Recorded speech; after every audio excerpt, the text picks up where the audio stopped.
Olá, eu sou a Beatriz Alcântara, sou professora em formação do curso de Pedagogia da Universidade São Judas Tadeu, no campus Moca. Me encontro no 6º semestre. Esse vídeo faz parte do projeto da universidade chamado LEJA e de estágio sob orientação da professora Cristiane Simões. Bom, o tema desse vídeo será práticas de escrita e leitura na EJA e eu vou utilizar alguns exemplos através dos gêneros textuais em sala de aula. Bom, assim como no ensino regular, na EJA, as atividades e propostas precisam estar contextualizadas, condizentes com a realidade desses alunos e alunas. Então, você, como professor ou professora EJA, precisa conhecer essa realidade. Ao trabalhar gêneros textuais em sala de aula, a aprendizagem se amplia, tanto no campo da comunicação, ao trabalhar a leitura, a escrita e oralidade, como também no senso crítico. Estudantes da EJA são pessoas que a grande maioria estão já inseridas no mercado de trabalho, possuem suas próprias vivências, experiências e responsabilidades, e já conhecem muitos gêneros textuais. Então, na sala de aula, a intenção é que esse repertório se amplie e que a pessoa possa se incluir e interagir cada vez mais na sociedade e toda a sua diversidade. Bom, então eu vou falar sobre algumas práticas de leitura e escrita na EJA. Basicamente, eu vou citar alguns gêneros textuais e possibilidades de atividades em sala de aula com turma de jovens e adultos.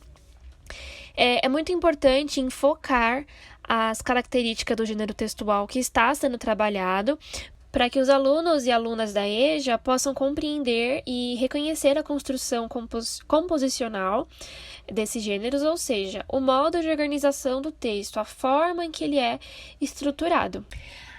A música, além de ser uma manifestação artística, ela pode ser um instrumento muito potente na educação. É uma das formas de contextualizar a aprendizagem no ensino da EJA. Então, é muito importante pesquisar o gosto musical desses alunos, debater questões culturais, e existe um universo de possibilidades que se pode realizar em sala de aula através de letras de música. Por exemplo, a proposta de reescrita, de criar uma versão de uma música que já existe. E aí isso pode ser feito em grupos, cada grupo com sua preferência de gênero musical. E além da questão de troca de conhecimento, de ampliação de repertório musical cultural, não só para os alunos entre si, mas também para professor e para a professora que está ali mediando a situação.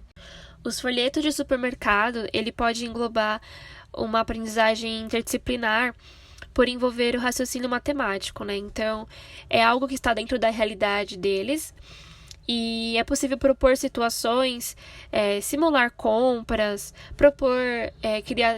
criar uma lista de mercado, uma lista de compras, no caso, pesquisar valores, comparar qualidade e quantidade, classificar produtos, dá para fazer dinâmicas em que as pessoas, com suas próprias experiências pessoais, atribuem qualidade a esses produtos e transformar isso para a palavra escrita. Então, também é uma ferramenta que pode ser muito rica em sala de aula. E por falar em compras, é super possível também criar situações, atividades em sala de aula de EJA com um código de defesa do consumidor. Além da questão do letramento, né, de compreender a norma, né, que contém nesse texto, a aquisição de novas palavras, o exercício da cidadania, a instrução, no caso, isso potencializa o momento da alfabetização, está muito relacionado ao letramento, além de estimular o exercício do pensamento crítico e reflexivo.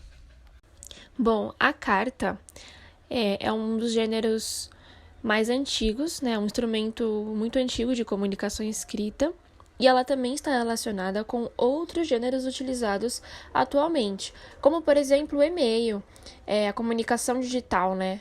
Que também é um gênero que eu vou citar aqui nesse vídeo. Então, a carta, ela possibilita que possa ser desenvolvido aspectos mais formais, elementos mais pragmáticos, né? Entre outras características.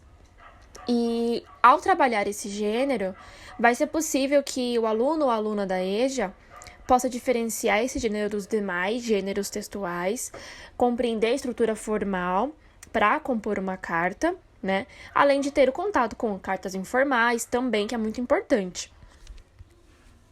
Bom, o gênero resenha é um texto muito potente também em sala de aula, né? São textos que geralmente resumem ou avaliam o conteúdo de algum livro, um capítulo de uma novela, ou de um seriado, um filme, uma peça de teatro, enfim. E ele tem a combinação de duas finalidades: informar e persuadir. Então, esse gênero ele é muito poderoso em sala de aula para trazer essa reflexão do poder desse gênero na sociedade, né? Da influência dele. É muito comum encontrar esse gênero nos meios impressos, como jornais, revistas, na internet também, né? Então, é um texto que traz uma informação e também uma opinião. E essa opinião, ela vai influenciar determinado público, né? A partir da leitura dele. E é muito importante, ao trabalhar com resenha, trazer a diferença entre resenha e sinopse, que também é um tipo de texto que muitas vezes é confundida, né? Talvez muitos já saibam o que é, tenham uma noção do que é, mas não sabem essa diferenciação. Então, a sinopse ela é mais como um resumo, uma versão mais curta do texto original, seja sobre um filme, seja sobre um livro, enfim. Bom, a resenha ela pode se apresentar de diferentes modos. Tem a resenha descritiva, que tem esse objetivo de informar o leitor, a leitora, sobre um conteúdo específico, seja de um livro, um capítulo de alguma novela, de algum filme. É mais informativa, não tem nenhuma crítica ou julgamento de valor, né? Tem a resenha acadêmica, que vai apresentar, então, aí um resumo, junto de uma crítica sobre algum trabalho, né, científico.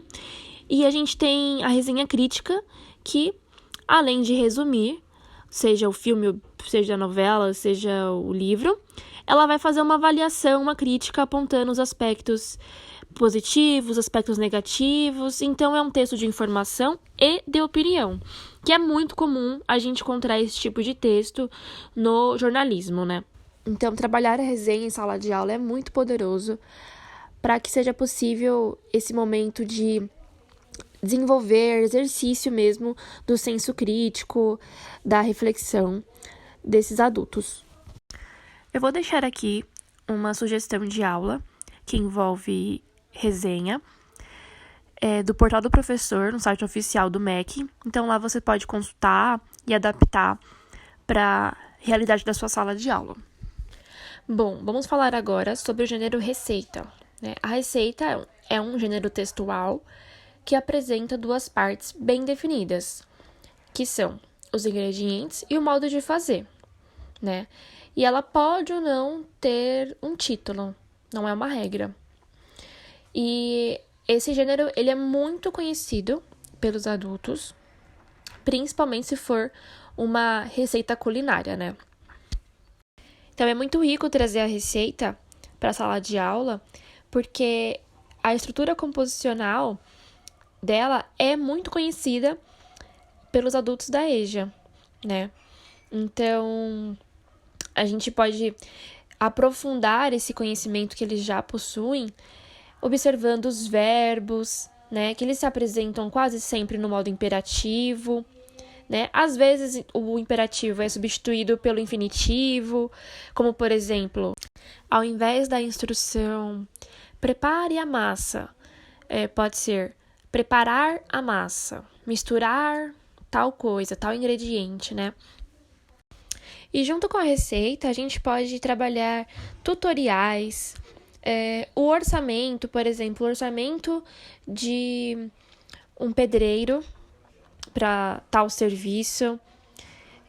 Então, a gente pode propor inúmeras atividades em sala de aula, em que eles vão desenvolver a leitura e a escrita com coisas pertinentes às suas realidades, né?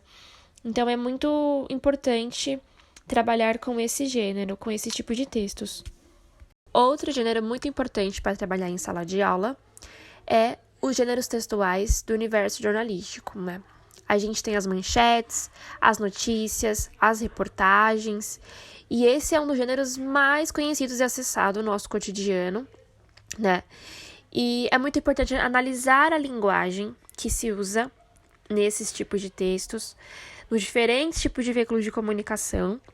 É muito importante perceber, discutir, refletir sobre a influência que a mídia exerce na formação de opinião, de valores das pessoas na sociedade. Então, esse tipo de gênero ele é responsável por grande parte dessa influência. A gente pode dividir os textos jornalísticos em dois grandes grupos, os opinativos e os informativos, né? Bom, vamos lá. A notícia, ela tem um objetivo principal, que é narrar algum acontecimento, um fato do cotidiano, né? A reportagem, ela vai extrapolar os limites da notícia, ela vai além de informar algo pontual, né? Porque ela não tem uma finalidade apenas de noticiar algo. A notícia, ela vai informar coisas do momento, assuntos do momento, né? E a reportagem, ela vai falar de algum fenômeno social, político, algum acontecimento da sociedade em si, né? De interesse geral. Então, na reportagem, é muito comum a gente encontrar recursos da polifonia, né? Nesse gênero, a gente encontra elementos como testemunhas, especialistas. Então, o jornalista ele vai apresentar outras perspectivas no texto, outras vozes, né? E ele se isenta da apresentação dos fatos. A manchete, ela é um texto de 1 ou 2 linhas no máximo, e ela tem um papel fundamental de resumir a notícia em poucas linhas, com o objetivo de atrair o leitor para ler o texto, né? Então, ela tem essa função de chamar a atenção. Então, é muito comum a gente ver as manchetes com letras grandes, né? Para ela chamar a atenção, para ela ser vista.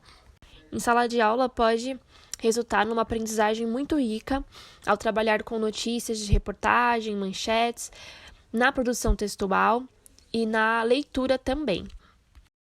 Bom, é muito importante trabalhar a comunicação digital, trazer a cultura digital para a sala de aula da EJA, independente da faixa etária da turma, das diferenças de idade. E a gente sabe que há pessoas que têm mais contato, outras não. Então, é muito importante proporcionar esse momento em sala de aula, na sala de aula da EJA, de atividades que envolva essa educação digital, né?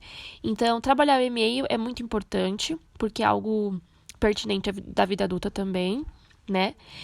E ele substitui em partes as antigas cartas, né? Quem tem muito contato com o computador, com o celular, com coisas da internet, do meio eletrônico, sabe que existe esse envio de comunicados, de avisos, seja do banco, seja de compras, né? Tudo por e-mail hoje em dia. Além disso, também é muito importante trabalhar o currículo, né? O currículo para uma vaga de emprego, né?